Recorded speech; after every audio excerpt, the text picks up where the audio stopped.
Hi, I'm Dr. Kush Gupta, and I want to thank you for joining me on another episode of Medicine Mentors, where we interview masters in medicine, leading physicians at the top universities across the US to learn from their experiences and derive key insights, traits, and best practices that can guide medical students and residents.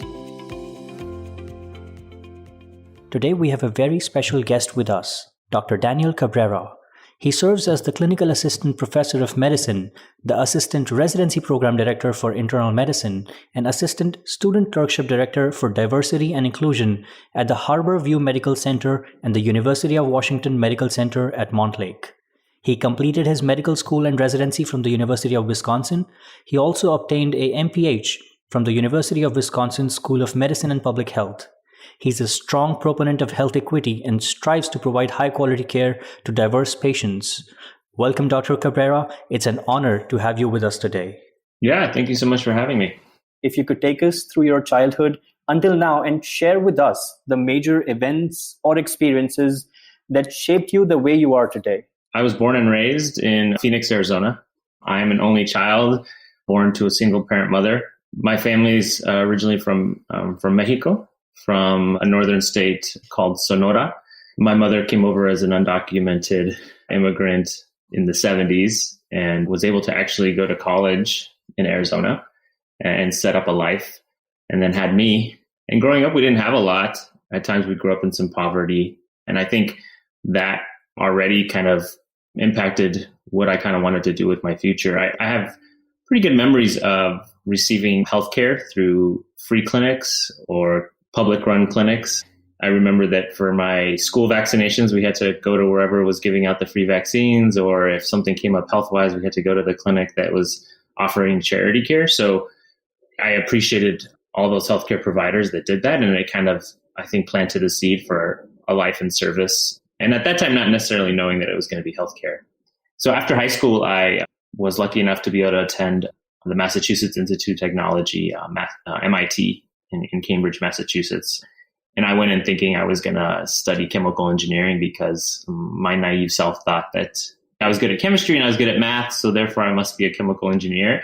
And that's not how it really turns out. After learning what chemical engineering is and what it entails and future prospects, I pivoted to studying biology and bioengineering. So that's what I studied at MIT. And at some point thought maybe a life in the sciences as a PhD and professor and lecturer. But ultimately, my research experiences showed me that I wanted to have more interaction with people and wanted to be in service of others. And so I thought, gosh, I should, maybe think about a life in medicine. And I should add that I think that inspiration also came from the experiences of my grandfather, who was a general practitioner in a small town in Mexico. When I knew him, he was already retired. But I think those stories melded with that wanting to be around humans and service led me to think about pre-med. But I also had a really strong interest in education. And so after actually graduating from MIT, I taught for Teach for America in Washington, D.C. for 2 years.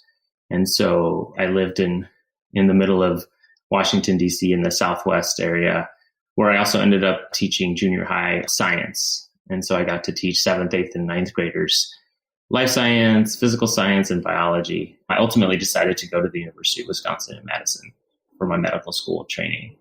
And while there, I decided to also pursue some public health education. And so following my med school, I applied and was in a 1-year MPH program at the University of Wisconsin. And I liked it so much that I decided to stay for my additional training in residency in internal medicine. I joined Harborview Medical Center as a hospitalist because I wanted to stay in academics, and ultimately never applied to fellowship and have really enjoyed the clinical work I do and now my non-clinical work. You mentioned that you wanted to be a chemical engineer when you were at MIT. What was the turning point that inspired you to study biology and later go on to be a hospitalist?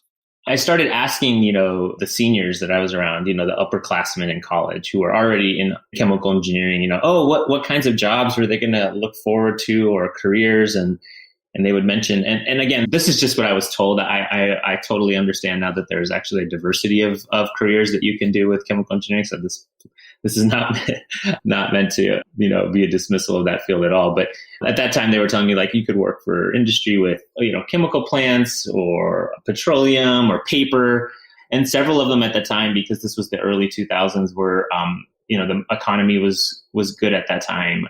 And we're going into, business, we're becoming consultants or investment bankers. They were kind of actually using the degree, but not using the degree. They were using the degree to procure those jobs, but not necessarily using the actual skills they learned. And I didn't know that I wanted to do that. And so I had already taken enough bio classes that I thought this was interesting. And then at that time, bioengineering was kind of a newer field that was kind of growing. And I liked being part of something that was new.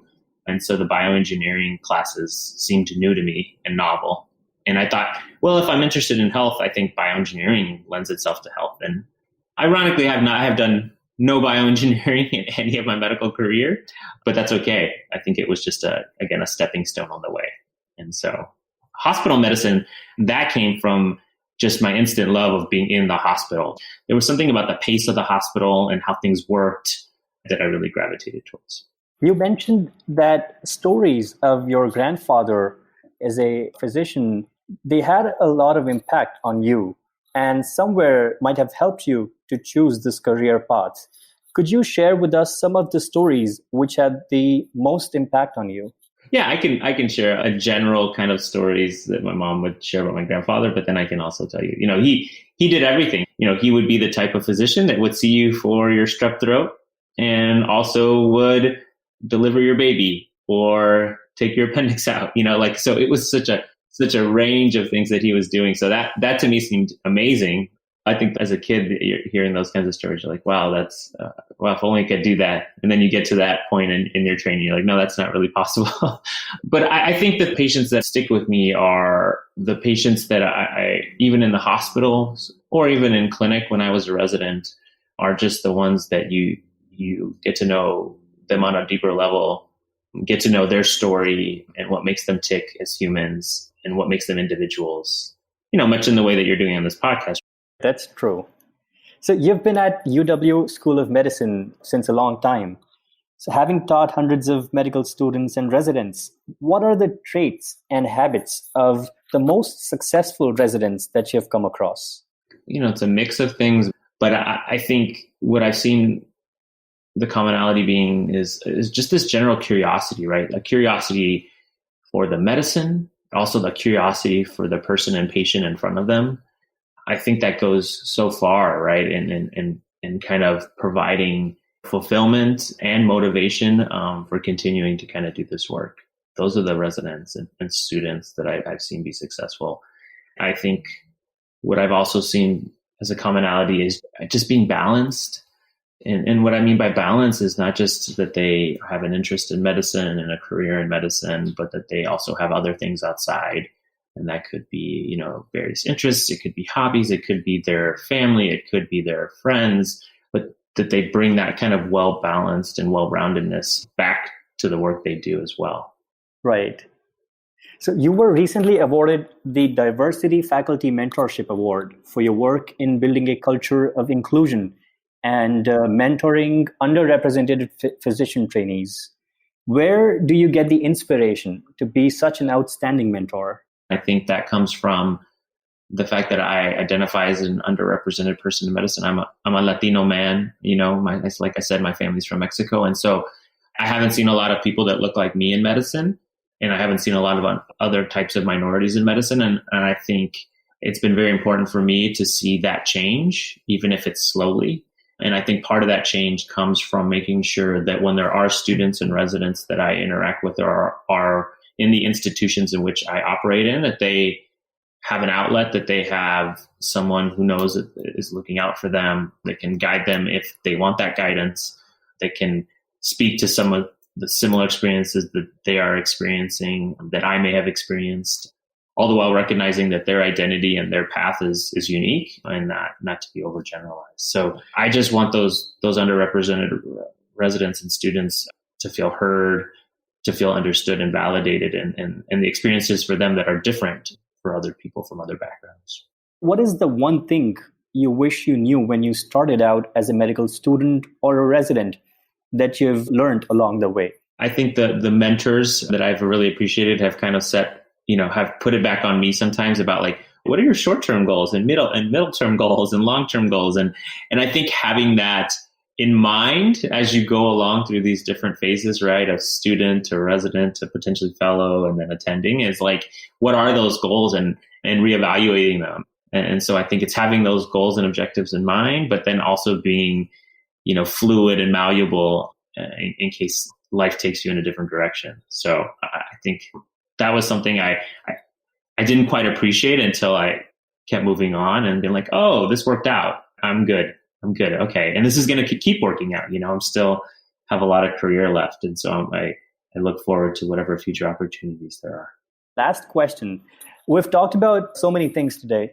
If you had to tell one thing to young residents or aspiring physicians like myself to be successful in medicine and in life, what would that one thing be? I guess I would say gratitude. And what I mean by that is that when I think about, where I am and maybe what I don't have or what I still don't have yet or where I'm trying to get to or times that I've failed or had step backs and whatever, I think the thing that always seems to ground me is to take inventory of like all that I already have. And that just starts with the privilege of being a physician and being in healthcare. I mean, it is the absolute biggest privilege to be with people and patients in their most vulnerable times. And if that's your foundation and you have a similar kind of mantra, then I think everything else is just quote unquote gravy, right? It's just the titles and the positions. Those are important for different reasons. But I think understanding that even the other things that are happening for you are just so important. As physicians, we are just so privileged. And so I think that to me, remembering that from time to time has been really something that I think has contributed to my success and will potentially contribute to the success of others. Wow. Thank you so much for taking out the time for this podcast. I'm sure our listeners will enjoy this episode of the Medicine Mentors.